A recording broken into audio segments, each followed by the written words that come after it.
mut voitto varma on. Kerran kuussa pankkitiliin saldo kilahtaa, 2 tonnin vanhaa rahaa pikavoiton saa. Jäseneksi pääsee työtön sairas jokainen, 500 päivää täynnä varmistavisen. Kultapossukerhon jäsen huolta vailla on, shoppailla ei tarvi, moni muukin tarpeeton. Tarpeeksi kun harjoittelee vielä opitaan, ilman ruokaa vallan mainiosti olemaan. Jotkut neuvoo kaurapuuron keitto halvaa on, risuusavottojen määrä aivan loputon. Sienet marjat metsistä kun kaikki kerätään, tähän kiva onkin tajuamaan herätään.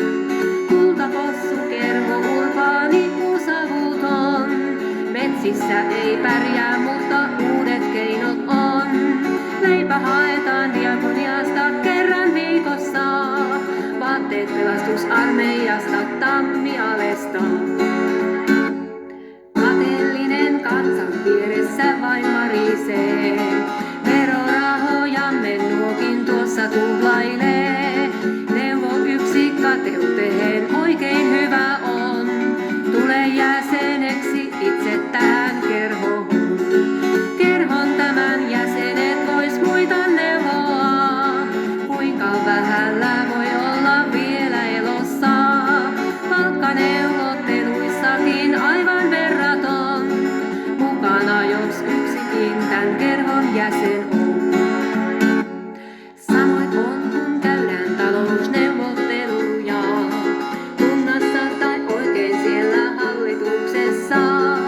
Konsultoinnin parhaan tältä porukalta saa, kunhan päästäisiin vain paikan päälle neuvomaan.